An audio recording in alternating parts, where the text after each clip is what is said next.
નમસ્કાર વિદ્યાર્થી મિત્રો, આગળના લેક્ચરમાં આપણે જ્ઞાતિવાદ, સાંપ્રદાયિકતા તથા લઘુમતી જ્ઞાતિઓ જે છે એના વિશે આપણે ચર્ચા કરી.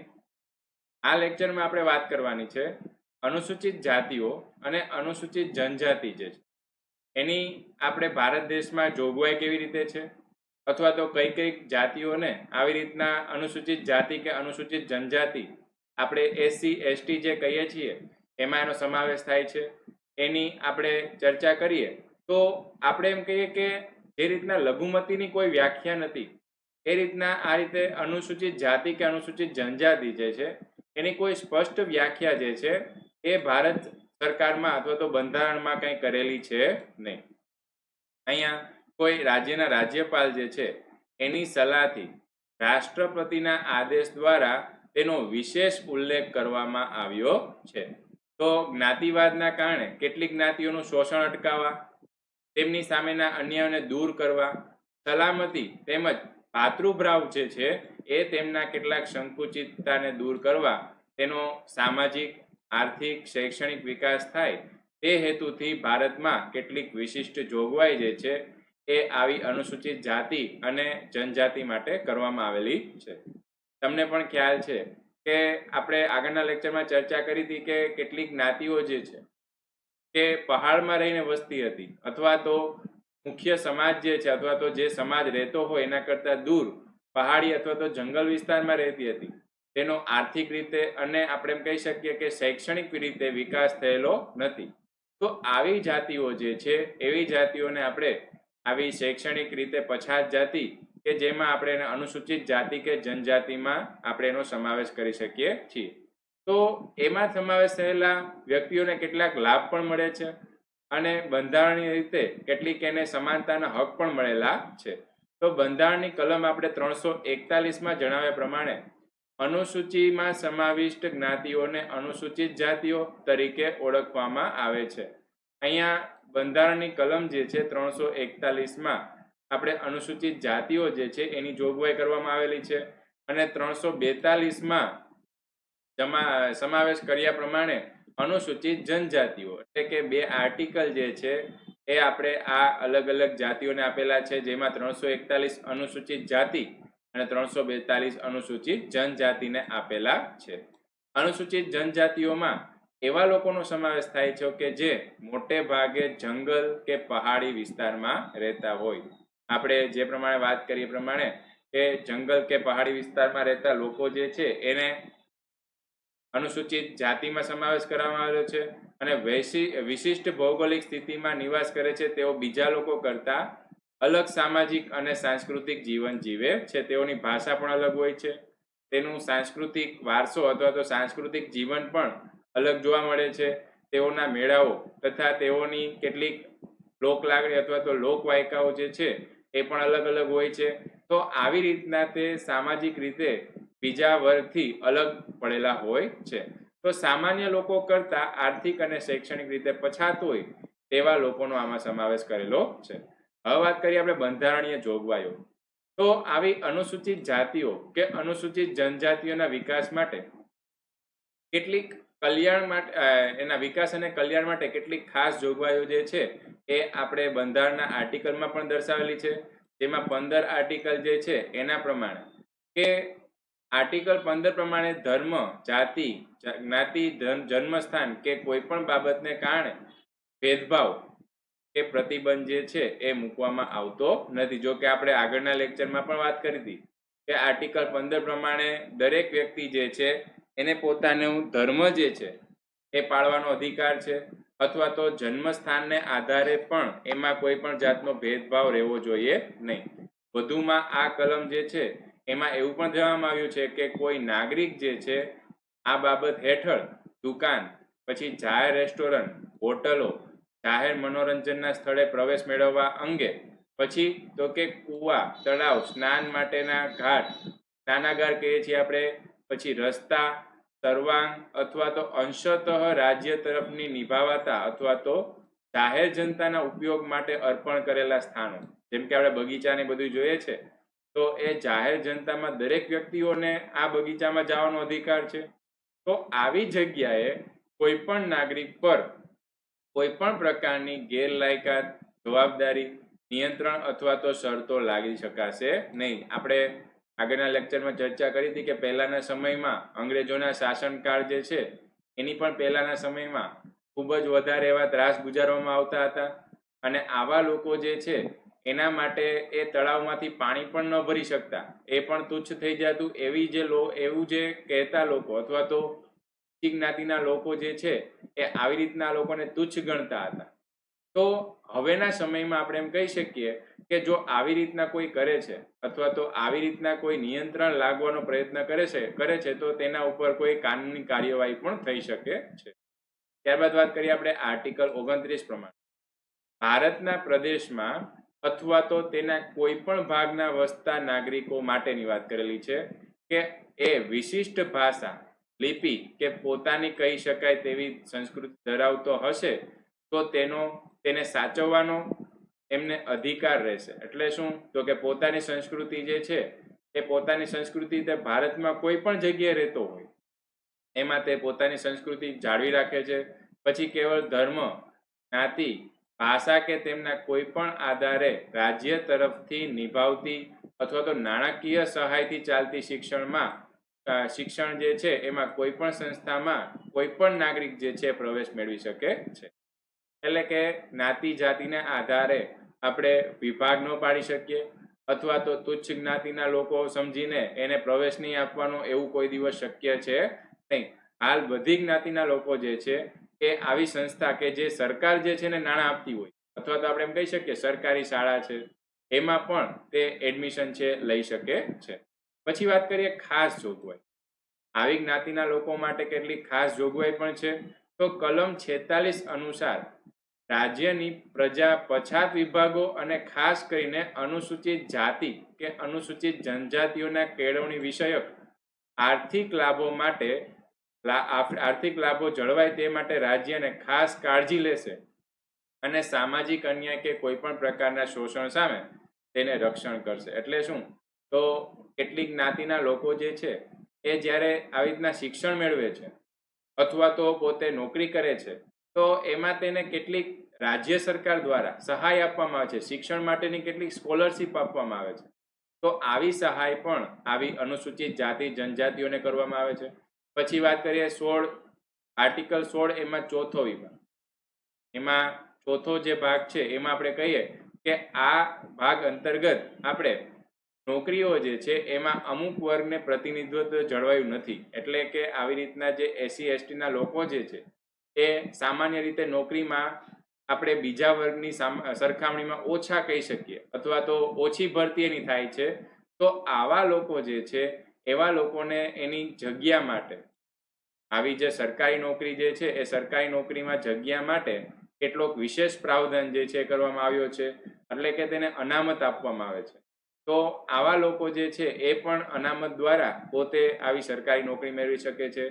ત્યારબાદ આર્ટિકલ 330, 332 અને 334 પ્રમાણે અનુસૂચિત જાતિ અને અનુસૂચિત જનજાતિના લોકો માટે રાજ્યની વિધાનસભા તેમજ કેન્દ્રની લોકસભામાં તેની કેટલીક બેઠકો અનામત રાખવામાં આવી છે.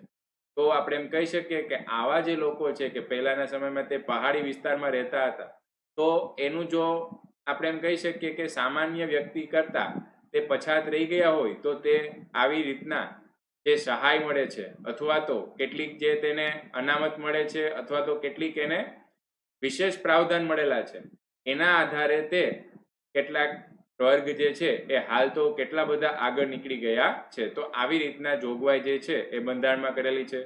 કેન્દ્રમાં રાજ્યસભામાં પણ કોઈ પણ બેઠક કેન્દ્રમાં રાજ્યસભામાં કોઈ બેઠક છે અનામત રાખવામાં આવી નથી.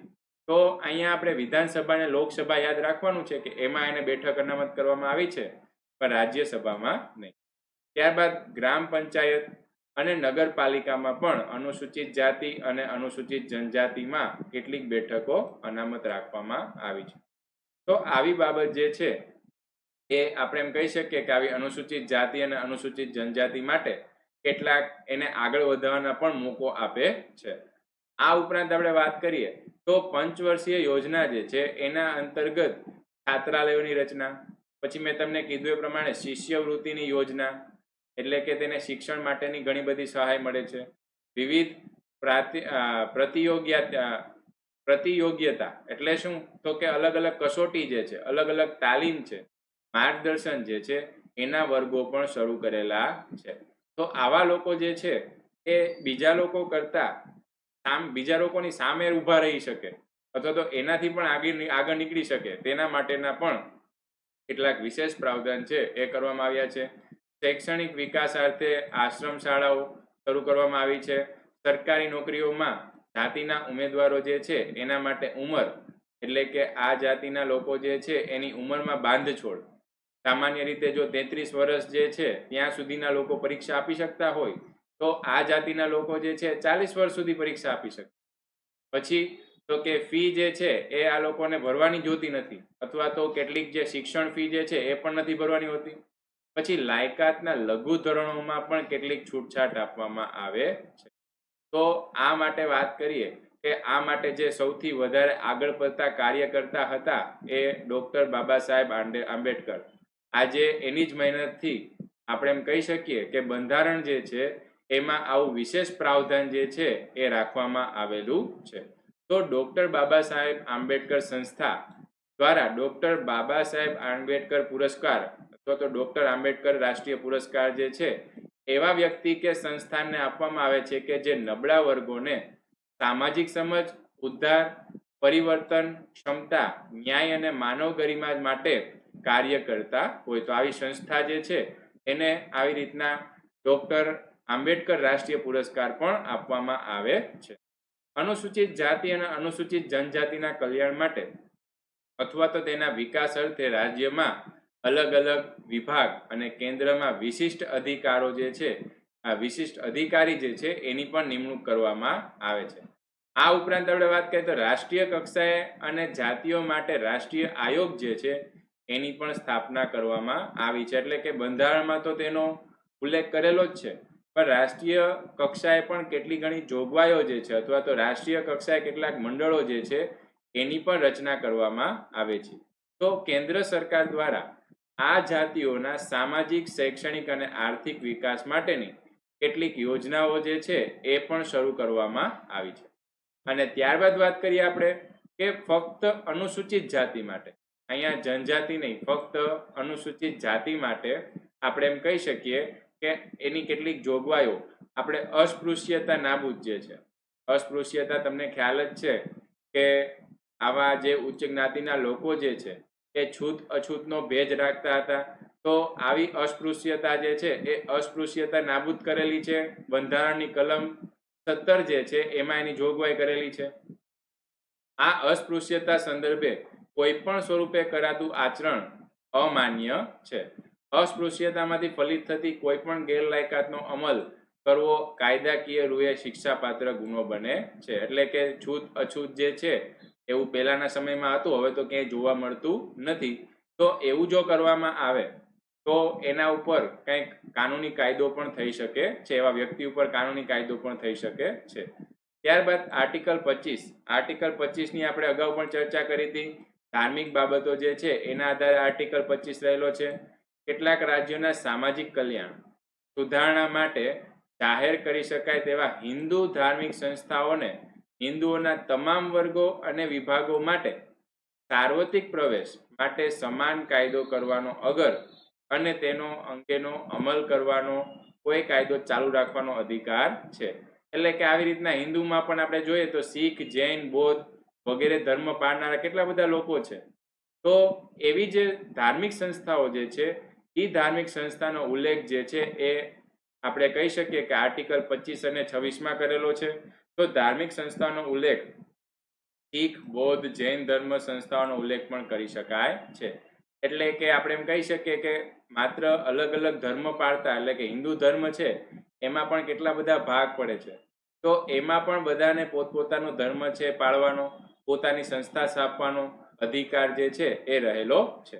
અને ત્યારબાદ વાત કરીએ આપણે ફક્ત અનુસૂચિત જનજાતિ માટે, તો આર્ટિકલ 19(5) અહીંયા આપણે વાત કરવાની છે. આર્ટિકલ 19 એનો 5મો મુદ્દો જે છે એમાં રાજ્યના રાજ્યપાલને અનુસૂચિત જનજાતિ જે છે એના હિતના સર્વ નાગરિકોના ગમે તે પ્રદેશના આવજા કરવાના અથવા તો કોઈ પણ વેપાર ધંધો કરવાના સામાન્ય હક, એટલે કે જે અનુસૂચિત જનજાતિના લોકો છે એ અલગ અલગ કોઈ પણ પ્રદેશમાં જઈને પોતાનો ધંધો છે સ્થાપી શકે છે.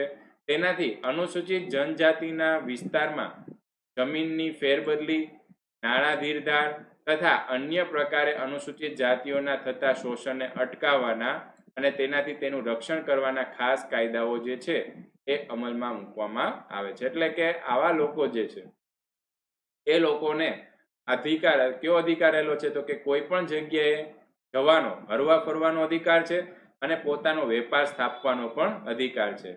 તો આનું આપણે નિષ્કર્ષ શું કાઢી શકીએ કે અનુસૂચિત જાતિ, અનુસૂચિત જનજાતિ અને પછાત વર્ગોના વિકાસ માટે સરકાર વિવિધ પ્રકારની યોજનાઓ અને કાર્યક્રમ કરી રહ્યા છે અને જેના કારણે લોકોની સ્થિતિમાં સુધારો થઈ રહ્યો છે. આપણે અગાઉ ચર્ચા કરી કે આર્થિક વિકાસ એટલે શું. તો ભારતમાં રહેતા લોકો જે છે એ ભારતમાં લોકો જે છે એની માથાદીઠ આવક આપણે વાત કરી હતી, એ માથાદીઠ આવક જો વધારે હશે તો આપણે એમ કહી શકીએ કે તેનો આર્થિક વિકાસ જે છે એ સહેલાઈથી આગળ વધી શકે છે. પણ માથાદીઠ આવક જે છે એમાં ઘટાડો કયા વ્યક્તિઓ કરે છે તો આવા જે આર્થિક અનુસૂચિત જાતિ અને જનજાતિના લોકો છે અથવા તો કેટલાક પછાત વર્ગના લોકો જે છે એ આપણે એમ કહી શકીએ કે આર્થિક વિકાસ જે છે એમાં રોડા સ્વરૂપે આગળ વધે છે. એટલે કે તે આવી રીતના ભારતનો વિકાસ જે છે એમાં મદદરૂપ થઈ શકતા નથી. શું કામ એને? કારણ કે તેને પહેલેથી જ આપણે તુચ્છ ગણ્યા છીએ અથવા તો તેને પહેલેથી જ આપણે વિકાસ કરવામાં મદદરૂપ થયા નથી. તો હાલ ભારત સરકાર એવો પ્રયત્ન કરે છે કે નાનામાં નાનો અથવા તો ગરીબમાં ગરીબ વ્યક્તિ જે છે એ પોતાનો હક મેળવી અને આવી રીતના સમાજમાં પોતે આગળ વધે. જો એક વ્યક્તિ આગળ વધશે તો તે સાથે સાથે પોતાના પરિવારને તો આગળ વધારશે જ, પણ તે પોતાનો સમાજ અથવા તો ત્યાં પહાડી વિસ્તારમાં રહેતા બીજા લોકો જે છે એને પણ શિક્ષિત કરશે અને એને પણ આવી રીતના આગળ વધવાનો મોકો આપશે. જેથી શું થશે તો કે સમાજનો વિકાસ થશે તો આગળ જતા ભારતનો પણ વિકાસ થશે. તો આ બધી લાગણી અથવા તો બધી વસ્તુ આપણે એમ કહી શકીએ કે ભારતના વિકાસ માટે ખૂબ જ મદદરૂપ સાબિત થાય છે. તો આ સમસ્યા વાત કરીએ આપણે કે લઘુમતી અથવા તો પછાત જાતિના લોકો જે છે એ ભારત માટે ખૂબ જ વધારે પડકારરૂપ અથવા તો ભારત વિકાસમાં ખૂબ જ પડકારરૂપ છે. ત્યારબાદ વાત કરીએ આપણે આતંકવાદ, એક વૈશ્વિક સમસ્યા. તો આતંકવાદ જે છે એના વિશેનો ખ્યાલ તો 21મી સદીમાં રહેતા બધા જ ભાઈઓ બહેનોને ખ્યાલ જ હશે. આતંકવાદ શું છે, આતંકવાદ જે છે, આતંકવાદી ઘટનાઓ જે છે એના વિશે ક્યારેક ને ક્યારેક તમે ન્યૂઝ ચેનલમાં સાંભળેલું જ હોય. તો વિશ્વના કેટલા એવા દેશો જે છે એમાં આતંકવાદ જે છે એક વૈશ્વિક સમસ્યા બની ગઈ. એટલે કે આતંકવાદને લીધે આપણે એમ કહી શકીએ કે તે લોકો આત્મઘાતી હુમલા દ્વારા કેટલા નિર્દોષ લોકો જે છે એનું મૃત્યુ કરે છે, કેટલાક શહીદો અથવા તો કેટલાક સેનાના જવાનો જે છે એનું પણ એ લોકો બહુ જ ખરાબ રીતે મૃત્યુ કરે છે. તો આતંકવાદ જે છે એ માનવ અધિકારોનો નાશ, વિનાશ, ભય, અરાજકતા, હિંસા, અશાંતિ જે છે વગેરે ઉત્પન્ન કરે છે. આમ તો આપણે કહીએ કે ઘણીવાર તમે રાજકીય નેતાઓના મોઢામાં પણ સાંભળેલું હોય કે આતંકવાદ છે એનો કોઈ ધર્મ કે સંપ્રદાય સાથે કોઈ સંબંધ હોતો નથી. આમ આતંકવાદ ધર્મ સાથે જોડી દેવાનો કાયરતાપૂર્વક ઘૃણાસ્પદ જે છે એ કાર્ય કરતા હોય છે. એટલે કે આતંકવાદ જે છે સામાન્ય રીતે તમે એવું ઘણી વખત ન્યૂઝ ચેનલમાં સાંભળતા હોય કે પાકિસ્તાનમાં રહેલા મુસલમાનો જે છે એ આતંકવાદ ફેલાવે છે. પણ મુસલમાન જે છે એ જ આતંકવાદ હોય એવું જરૂરી નથી. ખરેખર આપણે એવી માન્યતા રાખીને બેઠા છે એ પણ ખોટું છે. આતંકવાદ છે એનો આમ તો કોઈ ધર્મ હોતો નથી, પણ આપણે શું કરીએ તો કે એને કોઈ ધાર્મિક સંપ્રદાય સાથે જોડી દઈએ છીએ. તો આતંકવાદ કોઈ પણ રાષ્ટ્રના વિકાસ માટે અવરોધરૂપ પરિબળ છે તે તો તમને ખ્યાલ જ હશે. અને આતંકવાદ જે છે એને જે હિંસા સંબંધી એક વિચાર છે જે પ્રવૃત્તિ સિદ્ધાંત જીવો અને જીવવા દો નું ખુલ્લેઆમ ઉલ્લંઘન કરે છે. એટલે કે સાવ નિર્દોષ વ્યક્તિ હોય છે કે જેને કોઈ પણ પ્રકારનું આ રીતે કોઈ સાથે નુકસાન ન પહોંચાડવું હોય, કોઈ વ્યક્તિનું નુકસાન ન પહોંચાડવું હોય, છતાં પણ જે આત્મઘાતી હુમલા જે આતંકવાદ દ્વારા કરવામાં આવે છે એમાં આવા નિર્દોષ લોકો પણ મોતને ઘાટ ઉતરી જતા હોય છે. તો કોઈ પણ કાર્ય કરવા પાછળનો ઉદ્દેશ્ય ગમે તેટલો શ્રેષ્ઠ કે પવિત્ર કેમ પણ ન હોય, પરંતુ આતંકવાદ સ્વરૂપે તેને કોઈ યોગ્ય ગણી શકાય નહીં. એટલે એ લોકોને ભલે એવું લાગતું હોય કે અમે જે કરીએ છીએ એ સારા કાર્ય માટે કરીએ છીએ, પણ એ વસ્તુ જે છે એ કોઈની માનહાનિ અથવા તો કોઈનું જીવ લઈ લેતી હોય તો એને આપણે સારું કાર્ય ગણી શકીએ નહીં. ખાલી આપણે કાશ્મીરની જ વાત નથી કરવાની, ભારતમાં પણ કેટલાક આતંકવાદી સંગઠનો છે એ રહેલા છે, એના વિશે પણ આપણે ચર્ચા કરશું. તો આતંકવાદ એ કેટલાય ગણ્યા ગાંઠિયા લોકો જે છે એનું સંગઠિત, આયોજિત અને જાણી જોઈને કરવામાં આવતું અનૈતિક હિંસાત્મક કૃત્ય છે. તમે કેટલાક પિક્ચરમાં પણ જોતા હશો કે આતંકવાદી જે છે એ ખૂબ જ ખરાબ રીતે અથવા તો તેનો જે ઇન્ટેન્સ હોય છે, તેની જે વિચારસરણી હોય છે એ ખરાબ રીતે કોઈનું મૃત્યુ કરવાની અથવા તો કેટલુંક વસ્તુઓ જે છે હડપી લેવાની તેની યોજના હોય છે. તો આત્મઘાતી હુમલા કરવા, પછી તો કે બોમ્બ ફેંકવા, હથિયારો જે છે એની હેરાફેરી કરવી અને સંતાડવા અને તેનો ઉપયોગ કરવો, પછી તો કે અપહરણ, પછી વિમાનોનું હાઈજેકિંગ, આવું તો આપણે ઘણા પિક્ચરમાં પણ જોઈએ છીએ, વિમાનોનું હાઈજેક, પછી નાણાં પડાવવા, માદક દ્રવ્યો જે છે ચરસ ગાંજો એવી વસ્તુઓ જે છે એની હેરાફેરી કરવી, આવી હિંસાત્મક પ્રવૃત્તિઓ જે છે એ આતંકવાદીઓ કરતા હોય છે. તો અહીંયા વાત કરીએ પહેલા તો કે બળવાખોર અને આતંકવાદ, ભારતમાં તો જો કે બંનેનો સમાવેશ થયેલો છે. ભારતમાં બળવાખોર પણ એટલા છે અને આતંકવાદીઓ પણ એટલા રહેલા છે. તો બળવાખોર અને આતંકવાદી જે છે એના વચ્ચે કંઈક થોડો ઘણો અંતર રહેલું છે, એ આપણે જોવાનું છે. બળવાખોર એ જે તે રાષ્ટ્રની સમસ્યા છે અને આતંકવાદ છે વૈશ્વિક સમસ્યા છે. આપણે જે તે રાષ્ટ્ર જે છે, આપણે એમ કહીએ ખાલી ભારત, તો ભારતમાં કેટલા લોકો જે છે એ લોકોને સરકારના કોઈ પણ નિર્ણય ઉપરથી તેને ધારો કે સંતોષ નથી થયો, તો તે શું કરશે? તો તે સરકાર પ્રત્યે જે અણગમો છે એના માટે કંઈક એવી વિચારસરણી રાખી અને તે બળવો કરશે. એટલે કે તે જાનહાનિને નુકસાન કરશે અથવા તો ભારત સરકારની કોઈ પણ જાનમાલ છે એને પણ નુકસાન કરશે. તો આવા લોકોને આપણે શું કહી શકીએ? બળવાખોર. એટલે કે ભારતમાં જ રહેતા હોય અને ભારત સરકાર પ્રત્યે જ પોતે ઉદાસીનતા દાખવી અને કેટલીક સરકારી કચેરીઓ અથવા તો સરકારી જાનમાલને નુકસાન પહોંચાડતા હોય, એને આપણે બળવાખોર આપણે કહી શકીએ. જ્યારે આતંકવાદ જે છે એનો તો ઇન્ટેન્સ જ એવો હોય છે, એને તો પોતાની વિચારસરણી જેવી હોય છે કે કોઈ પણ દેશ જે છે એને વધારે ને વધારે નુકસાન પહોંચાડવું, આવી કોઈ હરકત દ્વારા પોતે, આપણે કીધું કે આત્મઘાતી હુમલો કરે અથવા તો બોમ્બ ફેંકે, એવા અલગ અલગ કૃત્યો દ્વારા પોતે નુકસાન પહોંચાડવાનો પ્રયત્ન કરે છે. પછી બળવાખોરમાં તે સરકાર વિરુદ્ધ એક પ્રાદેશિક ફલક પર વિસ્તરેલી હોય છે. મેં તમને કીધું એ પ્રમાણે કે સરકારનો કોઈ નિર્ણય હોય છે, એમાંથી તેને સંતોષ નથી હોતો, તો તે સરકાર વિરુદ્ધ પોતે શું કરે છે? પ્રદર્શન કરે છે અને એનો વધારે ને વધારે ફેલાવો કરે છે. અને આતંકવાદની વાત કરીએ તો તે પોતાના અથવા તો અન્ય દેશ વિરુદ્ધ હોય છે તેવા આતંકવાદ આંતરરાષ્ટ્રીય ફલક ધરાવે છે. તે પોતાના અથવા તો અન્ય દેશ જે છે, પોતાનો દેશ અથવા તો અન્ય દેશ વિરુદ્ધ પોતે ઘૃણા રાખતા હોય છે, તો એનો આતંકવાદીમાં સમાવેશ થાય છે. તે સ્થાનિક લોકોના સહકારથી ચાલતી હોય છે. એટલે કે આવા બળવાખોર જે છે એ ભારતમાં જ રહેલા વ્યક્તિઓ જે છે એ જ પોતાના સરકાર પ્રત્યે ઘૃણા રાખતા હોય અથવા તો સરકારનો વિરોધ કરતા હોય છે. જ્યારે આ લોકો જે છે એ સ્થાનિક લોકોને સહકાર મળે પણ ખરો એ ન પણ મળી શકે, અથવા તો સ્થાનિક લોકો જે છે એ આતંકવાદીને મદદ કરે અથવા તો ન પણ કરે, જ્યારે આમાં સ્થાનિક લોકો જે છે એ સ્થાનિક લોકો પણ મદદ કરે છે. બળવાખોરી પ્રભાવિત રાજ્યો કે પ્રદેશોની વિકાસ અટકી જાય છે. એટલે સામાન્ય રીતે બળવાખોરો જે છે એ કોઈ પ્રદેશ પૂરતા સીમિત હોય છે અને એ જે પ્રદેશમાં હોય તે પ્રદેશનો સામાન્ય રીતે વિકાસ થઈ શકતો નથી. તો આવા આપણે લોકોને બળવાખોરો કહી શકીએ છીએ. જ્યારે આતંકવાદી જે છે એ તો આખા રાષ્ટ્રનો વિકાસ જે છે એ અટકાવી દે છે, કારણ કે આતંકવાદી વિરોધી કેટલું સશસ્ત્ર બળ જે છે આપણે વાપરવું પડે છે ને એમાંથી કેટલા લોકોના મૃત્યુ પણ થાય છે. આમ જોઈએ તો બળવાખોરો જે છે એ સ્થાનિક અસંતોષમાંથી જન્મે છે, ત્યારે આતંકવાદને આવું કોઈ બંધન હોતું નથી.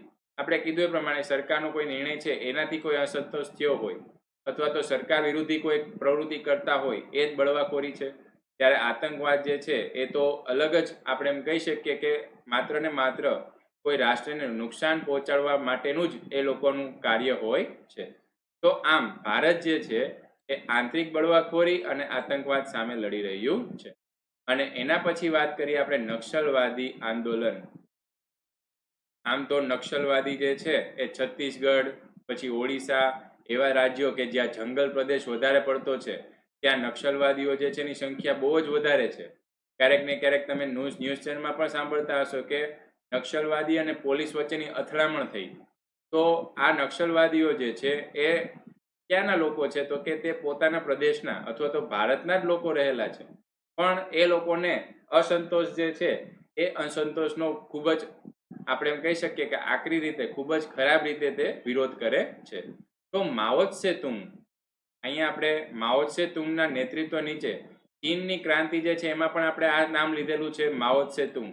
તો માઓ ત્સે-તુંગના નેતૃત્વ નીચે ચીનની ક્રાંતિથી પ્રેરણા લઈ અને નક્સલવાદી આંદોલન જે છે એ ભારતમાં સૌ પ્રથમ ઈસવીસન 1967માં પશ્ચિમ બંગાળમાં શરૂ થયો હતો. એટલે કે આ લોકો જે છે એ સરકાર વિરુદ્ધ ખૂબ જ વધારે ખરાબ એવું કૃત્ય જે છે કરે છે અને ઉગ્રવાદી વિચારધારા પશ્ચિમ બંગાળના નક્સલી બારી વિસ્તારથી ઉદ્ભવી હોવાથી તેને નક્સલવાદ કહેવાય છે. અહીંયા નક્સલવાદ એટલે એનું નામ શું કામ એને પડ્યું તો કે આજે પશ્ચિમ બંગાળની નક્સલબારી આ જે વિસ્તાર છે નક્સલબારી વિસ્તાર જે છે ત્યાંથી ભારતમાં જે આવ્યો નક્સલવાદ જે છે એનો ઉદ્ભવ થયેલો છે, માટે એને શું કહેવાય છે આપણે નામકરણ જે છે નક્સલવાદ રાખેલું છે. પશ્ચિમ બંગાળથી શરૂ કરી આ આંદોલન જેમ આવા વિસ્તારની આપણે ચર્ચા કરી કે ઝારખંડ, પછી બિહાર, આંધ્રપ્રદેશ, કેરલા, ઓડિશા, ત્રિપુરા, મધ્યપ્રદેશના પહાડી જંગલ, પછી છત્તીસગઢમાં પણ અને જંગલ વિસ્તારમાં તેનો વ્યાપ જે છે એ વધારે પામેલું છે. તો આવા જે વિસ્તારો છે આવા વિસ્તારોમાં આપણે જંગલ વિસ્તાર જે કહીએ છીએ ત્યાં વધારે ને વધારે આવા નક્સલવાદીઓ જે છે રહેલા છે. જેમાં પીપલ્સ વોર ગ્રુપ અને માઓવાદી સામ્યવાદી કેન્દ્ર આ બે સંગઠનો મુખ્ય હતા. તો કે હાલ પણ માઓવાદી જે છે એના તમને ક્યારેક ને ક્યારેક ન્યૂઝ જે છે સાંભળવા મળતા હોય છે. તો આવા જે સંગઠનો છે એ સંગઠનનું કાર્ય શું છે તો કે તે નક્સલવાદી માટે અમુક પિક્ચર પણ આવેલા છે અને આ પિક્ચરમાં પણ તમને ખ્યાલ આવે કે તે લોકોની વિચારસરણી કેવી છે, તે સરકાર વિરુદ્ધ કેવા કાર્ય કરે છે અને તે લોકો પણ સ્થાનિક લોકોને અને ત્યાંની આજુબાજુની જે પોલીસ જે છે એને નુકસાન પહોંચાડતા હોય છે. અહીંયા આપણે જો ઉત્તર પૂર્વમાં બળવાખોરીની વાત કરીએ, ઉત્તર પૂર્વમાં આપણે હવે અલગ અલગ પ્રદેશ વાઇઝ આપણે જોશું કે કઈ કઈ જગ્યાએ બળવાખોરી આતંકવાદીનું સંગઠન રહેલું છે. તો ઉત્તર પૂર્વમાં બળવાખોરીની વાત કરીએ તો સ્વતંત્રતા પ્રાપ્તિથી લઈને આજ સુધી ઉત્તર પૂર્વમાં બળવાખોરી એક મુખ્ય સમસ્યા બનેલી છે. અહીંયા આ લોકો જે છે વધારે પડતા જે વન આચ્છાદિત પહાડી વિસ્તાર જે છે ત્યાં જ વધારે પડતાના સંગઠન છે એ બનેલા હોય છે. જો અહીંયા વાત કરીએ તો પહેલા આપણે વાત કરીએ નાગાલેન્ડમાં national socialist council of Nagaland NSCN આ જે છે એ બળવાખોરી સંગઠન છે. પછી તો કે મણિપુરમાં KNF કુકી નેશનલ ફ્રન્ટ અને KNA કુકી નેશનલ આર્મી આ પણ એક બળવાખોરી સંગઠન છે. પછી ત્રિપુરામાં national liberation front of Tripura, all Tripura tigers force અને ત્રિપુરા ઉપનિશી ઝુપા સમિતિ આ જે છે એ ત્રિપુરાના અલગ અલગ બળવાખોરી સંગઠન છે. પછી Assam United liberation front of Assam, પછી UFM એટલે કે યુનાઇટેડ માઇનોરિટી ફ્રન્ટ, પછી તો કે national democratic front of Bodoland અને બોડોલેન્ડ લિબરેશન ટાઈગર ફોર્સ. જો કે 2020ની વાત કરીએ તો આ બોડોલેન્ડ જે છે એને સરકાર સાથે કેટલીક સંધિ કરી દીધી છે અને આવા જે બળવાખોરી સંગઠન જે છે એનો હાલ આપણે એમ કહી શકીએ કે નાશવંત અથવા તો ધીમે ધીમે કરતા એ ઓછા થઈ જશે એવા પણ સરકાર પ્રયત્ન કરે છે. તો આ બળવાખોરી સંગઠનો વચ્ચે અલગ રાજ્યની માંગણી, પોતાના રાજકીય આર્થિક હિતો સ્થાપિત કરવા કે ગેરકાયદેસર વસવાટના પ્રશ્ન સંઘર્ષ આવા જે સામાજિક પ્રશ્નો જે છે એ બળવાખોરોમાં વધારે પડતા ઉત્પન્ન થાય છે. તો સામાન્ય રીતે આપણે બળવાખોરો જે છે એના ઉપર કાંઈ આપણે એવો હુમલો કરી અને તેને આપણે ભારત સરકાર દ્વારા તેને જેલમાં નાખવામાં અથવા તો એવી કોઈ પ્રવૃત્તિ કરવામાં નથી આવતી. સામાન્ય રીતે આતંકવાદ દેખાય તો એને સીધે સીધો મારી નાખવામાં આવે અથવા તો તેને જેલમાં પૂરવામાં આવે. તો બળવાખોરો જે છે એના પ્રત્યે આવી ઘટનાઓ થતી નથી અથવા તો એની સાથે આવું વર્તન થતું નથી. તેવી જ રીતના નક્સલીઓ, તો નક્સલીઓને પણ જેલમાં પૂરી દેવામાં આવે અથવા તો તેને મારી નાખવામાં આવે. પણ બળવાખોરો જે છે તો સામાન્ય રીતે સમાજમાં રહેતા જ લોકો છે. હવે વાત કરીએ આપણે કાશ્મીરમાં આતંકવાદ. તો તમે સામાન્ય રીતે સાંભળેલું જ હોય કે વધારે પડતો આતંકવાદી હુમલો અથવા તો આતંકવાદ જે છે એનું પ્રસરણ વધારે પડતું કાશ્મીરમાં જોવા મળ્યું છે. તો 15મી ઓગસ્ટ 1947ના રોજ ભારત અને પાકિસ્તાન બે અલગ રાષ્ટ્ર બન્યા, જેની તો તમને બધાને ખ્યાલ જ છે. આઝાદી બાદ પાકિસ્તાને પશ્ચિમનો કેટલોક ભાગ જે છે એના ઉપર પોતાનો કબજો જમાવી લીધો, જેને આપણે પાકિસ્તાન ઓક્યુપાઈડ કાશ્મીર POK ના નામથી ઓળખીએ છીએ. જમ્મુ કાશ્મીર ભારતનું અભિન્ન અંગ હોવા છતાં પણ પાકિસ્તાને અવારનવાર તેને મેળવવાનો પ્રયત્ન કર્યો છે. તો અલગ અલગ યુદ્ધો દ્વારા તેને પ્રયત્નો કર્યા કે જમ્મુ કાશ્મીર જે છે એ પાકિસ્તાનમાં ભળી જાય. તેણે યુદ્ધ કર્યા, તેમાં દરેક યુદ્ધમાં આપણા સૈનિકોએ પાકિસ્તાનની જે નસેલીજનક પરાજય એટલે કે ખૂબ જ ગંભીર રીતે પરાજય છે આપણે ભારતે કર્યો છીએ. તો ઈસવીસન 1988 પછી કાશ્મીરમાં આતંકવાદ વધી ગયો છે. એટલે શું? તો કે આપણને ખબર છે કે પાકિસ્તાન હવે આપણા પાસેથી જીતી શકે એમ તે છે નહીં. એની પાસે એટલી આર્મી નથી, એની પાસે એટલા સશસ્ત્રો નથી. એ લોકો અણુબોમ્બનું કહે છે, પણ અણુબોમ્બ જો એ ફોડે અને ભારત વળતો પ્રહાર કરે તો આખું પાકિસ્તાન જે છે એનું નામો નિશાન વયું જાય. તો અણુબોમ્બનો પ્રયાસ પણ એ લોકો ન કરી શકે. તો ત્યારબાદ તે લોકોએ શું કર્યું? તો કે તે લોકોએ આતંકવાદનો સહારો લીધો. એટલે શું? તો કે અપહરણ કરી દેવા. કાશ્મીરમાં જ આતંકવાદીઓ રહી અને અપહરણ કરે, પછી બોમ્બ વિસ્ફોટ કરે, પછી આતંકવાદી ભય ફેલાવે. તો આવી રીતના એ લોકો સીધું ભારત સાથે યુદ્ધ નથી કરતા, પણ એ લોકો આતંકવાદીઓ દ્વારા આપણે ભારતને નુકસાન પહોંચાડે છે. તેના પરિણામે કાશ્મીરમાં અનેક પંડિત કુટુંબો, આ જે છે બહુ જ મોટી ઘટના છે, કેટલાક પંડિત કુટુંબો જે છે એ પોતાનું વતન છોડીને સ્થળાંતર કરવું પડ્યું હતું. એટલે કે આવા તો હજારો કુટુંબ જે છે એ ઉત્તર પ્રદેશ, દિલ્હી વગેરે જેવા પ્રદેશોમાં જઈને પોતે વસ્યા હતા. તો આવા હજારો કુટુંબ શરણાર્થી તરીકે કાશ્મીરમાંથી બહાર જીવી રહ્યા છે.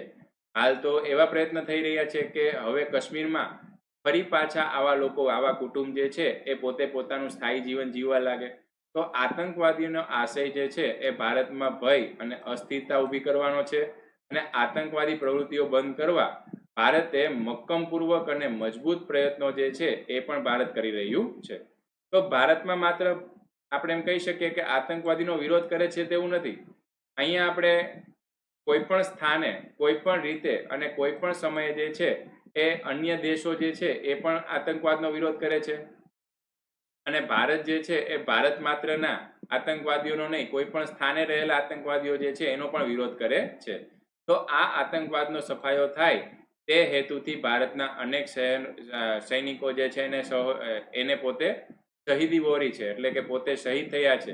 અહીંયા આપણે આતંકવાદીની સામાજિક અસરોની જો વાત કરીએ, સામાજિક અસરો અને આર્થિક અસરોની જો વાત કરીએ, તો આતંકવાદી સમાજને વિઘટન તરફ દોરી જાય છે. આપણે હમણાં કાશ્મીરી પંડિતની વાત કરી, તો કાશ્મીરી પંડિતો જે છે એને પોતાનું ઘર છોડી અને બીજે જવું પડ્યું.